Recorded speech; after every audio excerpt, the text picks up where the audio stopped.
called Black Everything. Everything black, culture over everything, y'all. We taking it back, Black. Welcome to Left to Black. I'm your host, Mark Anthony Neal. We're here in the John Hope Franklin Center today, joined by Nicole Fleetwood, Associate Professor in the Department of American Studies at Rutgers University, where she's also the Director of the Institute for Research on Women. She is the author of the book Troubling Vision, Performance, Visuality, and Blackness, University of Chicago Press. It was the winner of the 2012 Laura Romero First Book Award from the American Studies Association.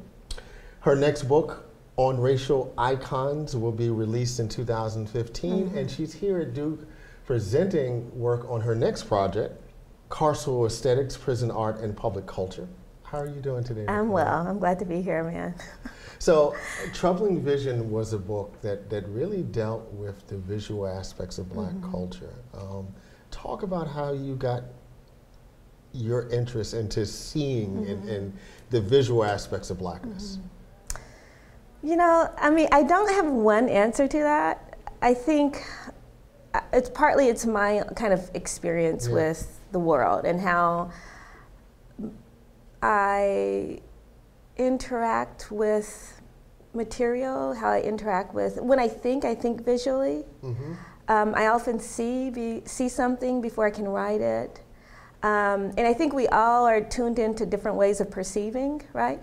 So part of it is my own interest in thinking about how I bring in information and how I process information, and what I'm drawn to. But in addition to that, I think it's a way for me to think through what we take for granted when we talk about Blackness and Black people, and that's kind of our optical relationship with subjectivity, with embodiment, with racialization, and the relationship between the visual and performance. So how we think we're seeing something that is a type of doing, and then we associate that with Blackness. So I always try to work through those concepts through different case studies in Troubling Vision, and just see, for me, the possibilities and kind of limitations in thinking about how the visual and the performative work together to inform what we think we know about Blackness or Black people, you know? I mean, the thing that strikes me about your work, not just in terms of Troubling Vision, but, you know,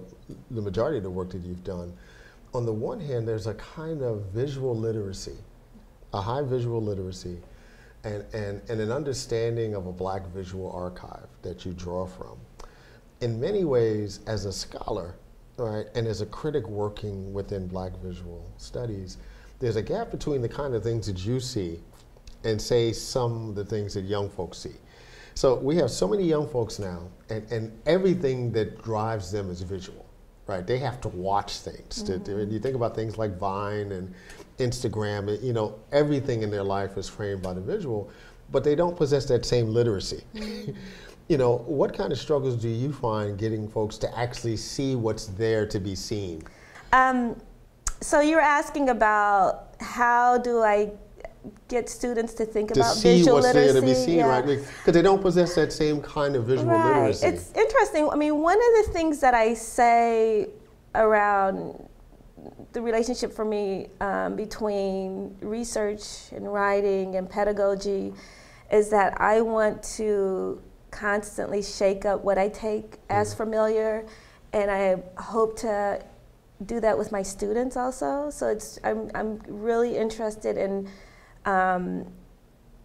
learning through engagement, how to see things differently than what we, you know, so that we come to something with a new awareness, or be more present to whatever it is we're experiencing.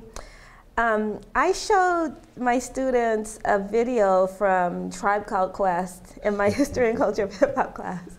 And so it was a song, it was jazz. And I asked one of the students, I said, you know, what is this about? What's happening here?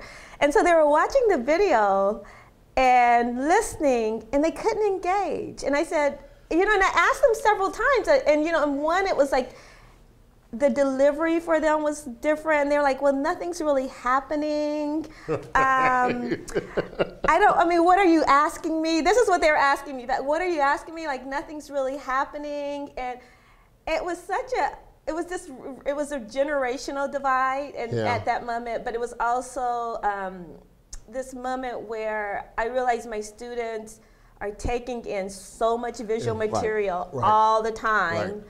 And I do believe that they're processing it. I don't believe, I'm not going to go back to some kind of outdated mass media theory where everyone just dupes just and sucking we're it in. But I think that we're just so overwhelmed with the amount of visual material that we take in, that when we also see something from a kind of different period or that's playing with a kind of more subdued kind of Black aesthetic, they're not sure what to do with it. I mean, try showing anyone under the age of 25 Julie Dash's Daughters of the Dust.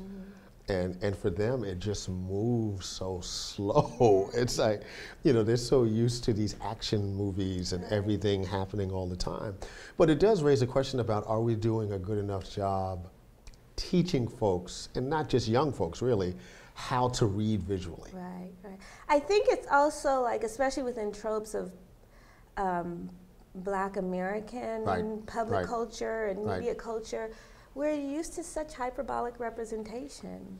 So that something like A Tribe Called Quest, I mean, there's lots of play and kind of goofiness in some of their music, but that something that is really intentionally more cerebral or kind of like about thinking, a song that's about thinking, for them is in some way, I mean, I don't want to generalize on my students because some of them were, I think, truly, like, oh, this is different. But it's another way of engaging, and I think it's like calling on a different skill set from them.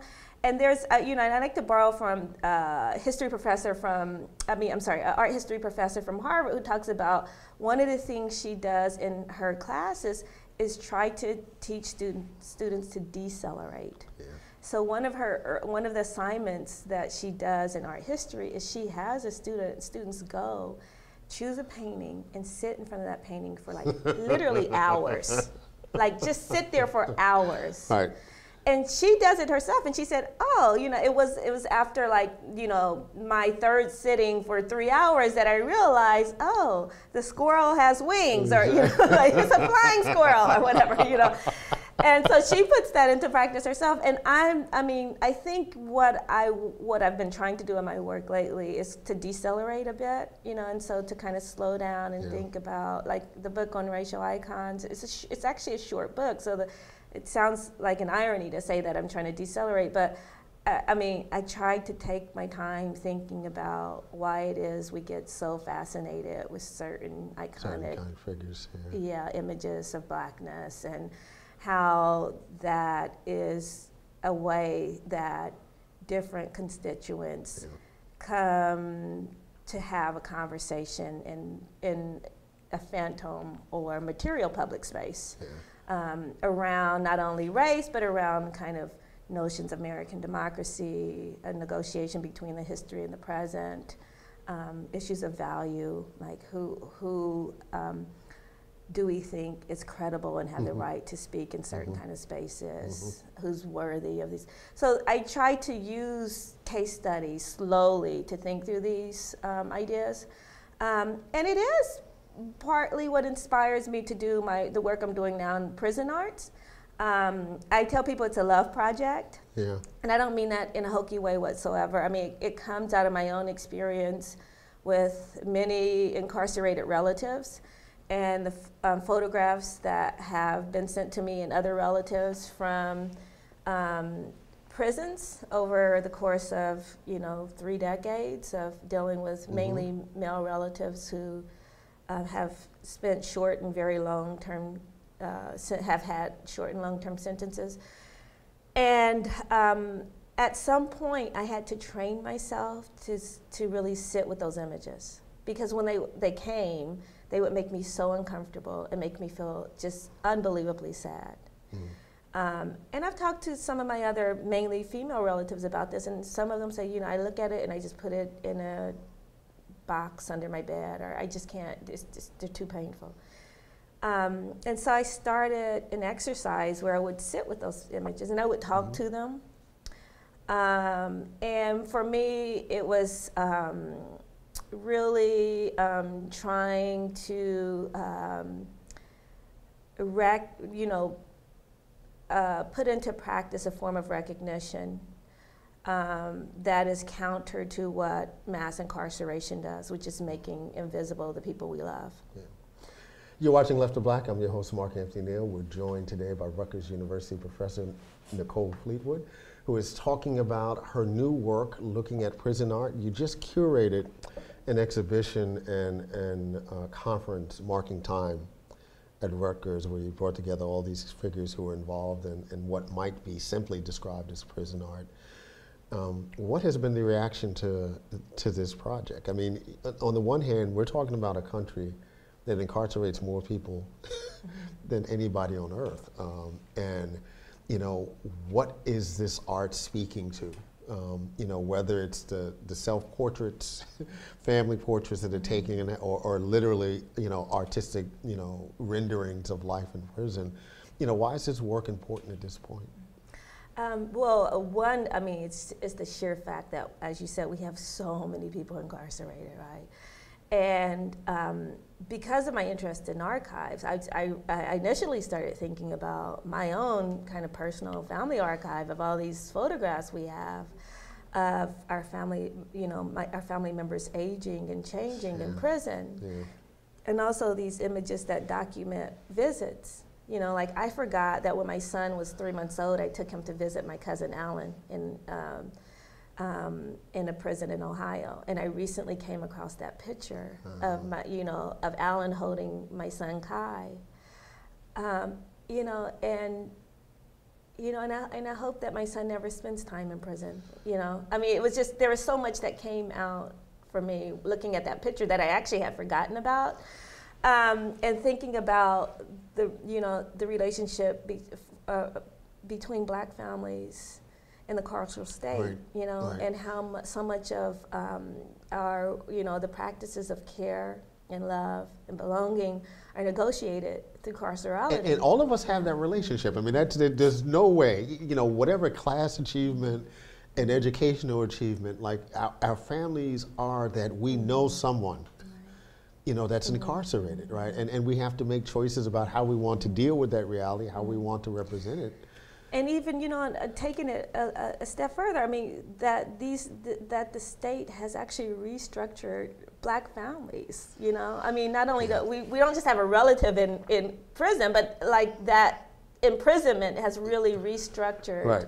how family happens. When we think about how many stories of sons and fathers who never had a relationship, but then they get a relationship because they're incarcerated in the same prison. Yeah.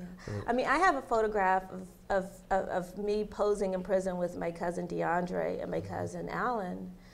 And DeAndre's about 15 years younger than Alan, and they didn't know each other that much because right. Alan was 18 when he was incarcerated. DeAndre comes into prison when he's like 16 for the equivalent of what would look like school fights, and he gets 2 felony convictions and these mandatory minimums that right. And and there's a mentoring relationship that starts to develop in that space together, and so there's a lot of complexity there. But you asked me about the conference, and I have to say the conference and exhibition happened in October. We had for 3 days we had 125 participants from literally internationally come to Rutgers, and we had formerly incarcerated artists, activists, educators.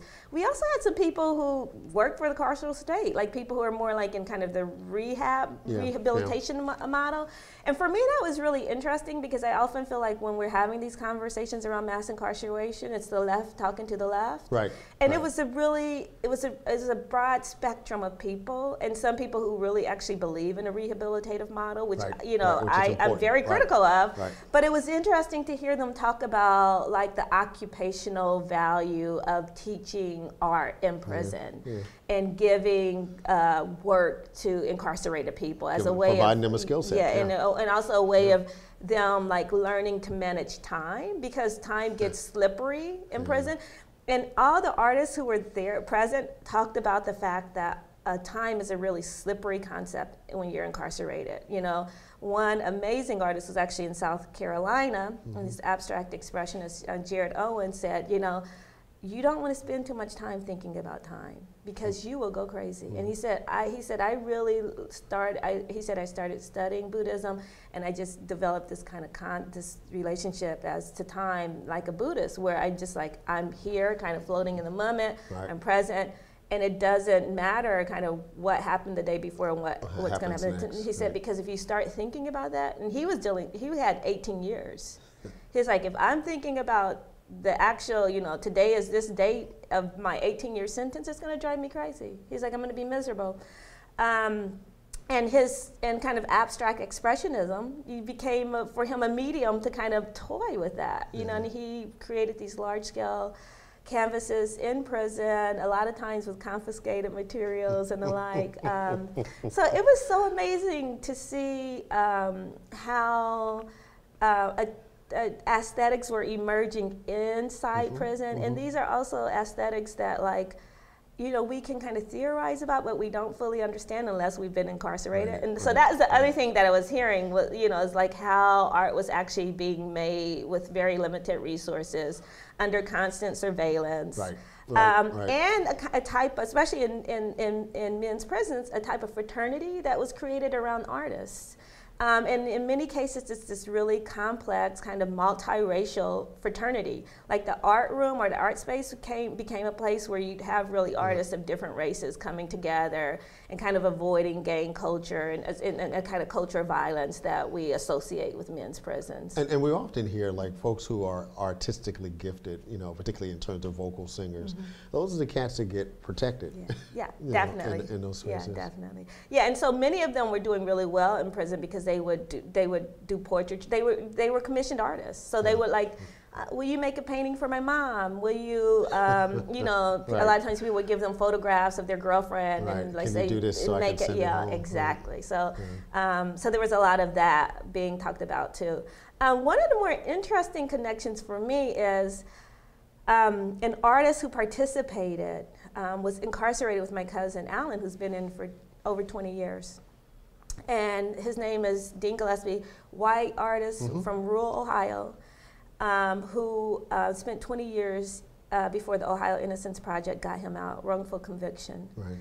And Dean is from a part of Ohio that's notoriously racist, rural, and he and my cousin Alan created this really strong bond in prison. And really like an intense brotherhood. They're such good friends. And Dean actually participated in the conference. And I was showing some photographs of family members posing with Alan in prison. And Dean was like, oh, I painted that backdrop. You know, and it was just like these kind of these ways in which like these small aha moments. And then also that, you know, you know, someone who's formerly incarcerated in New Jersey, you knew of an artist who was in like another region of the country, that there's, you know, that they've created their own kind of informal networks, and they know of like, oh, so, you know, this guy is a really good portrait artist who's incarcerated in Pennsylvania and the like. So all of that was coming out, and it was just, for me, it was this really beautiful moment where I felt like I was involved in facilitating something that was much bigger than my research, much bigger than me. And it also made me realize how much I want my work to be a space for other people to shine, you know? I mean, like, I really felt so wonderful about these people who have spent many years toiling and making art and often under constant surveillance, being able to shine, you know, and getting the kind of attention they deserve as artists, as you know, cultural practitioners. And so a lot of my work on prison is really about, in a really simple way, showing it's against social death. You know, the last thing I want to think about is my cousins who are incarcerated as experiencing some kind of social death, and it's really thinking about productive, like these are productive bodies, these are productive subjects who are doing things and involved in really elaborate, complicated activities Right. to not only Right. show their, to kind of think about futurity, but also to continue a type of sociality inside prison and outside prison. So they're creating communities within carceral spaces, but they're also making work to let people outside know that they love them and they're still very much an active member in the family. Mm-hmm. You're watching Left of Black. We're joined today by Professor Nicole Fleetwood, author of the book Troubling Vision, 2011 University of Chicago Press, winner of the Laura A. Romero First Book Award from the American Studies Association, professor of American Studies at Rutgers University. The next project, the project that's coming out next spring on racial icons. Mm-hmm. Talk a little bit about that project. Sure. Who are the folks that you're, or the iconic, visuals that you're looking at in the book? So it's a short book as part of a series with Rutgers Press called Pinpoint Series. Mm-hmm. And so these are meant to be just 100 pages or less. Right. So what I do is I try to meditate on what the racial icon is, and I say the racial, the icon, the kind of iconic painting, is a religious medium, and it's about veneration. Right. And Blackness, is about denigration, so that the racial icon is this constant kind of, this negotiation between veneration and denigration. One of the hardest chapters to write for me, but that meant the most in many ways, was a chapter called I Am Trayvon Martin, the boy who became an icon. And so I look at his selfie, that moment of recognition in the hoodie, and what we've done with that. How we memorialize him, and then the kind of substitution that happens around that, where we have lots of people going, I am Trayvon, we are Trayvon. Got Obama in a hoodie. Yeah, and so I have a chapter where I'm working through that, and also critical of some of the, I said, because there will never be a, Sabrina Fulton and Tracy Martin's son is gone. He's gone. I have a chapter where I look at Black political leadership, and I look at it through these visual collages of kind of a Black male genealogy that gets portrayed in often posters where you'll see an Obama, Martin Luther King, Malcolm X, and so I really, I play with those posters and how they circulate, virally, kind of the digital versions, and also how you can buy them on poster sites and the like, and the kind of the narrative that's getting the kind of American or historical narrative that gets mapped through that type of visual genealogy. And then I have a chapter on Diana Ross, and I was happy to be able to use your work in that. But really, I think that there's still a lot more work to be done around the importance and influence of Motown. Not just the sound, but the look. Visual, the look. The look was the radical. Folks complained about the music not being radical, but the look was radical. They were doing something with image there. And how much that's influenced Black entertainment culture.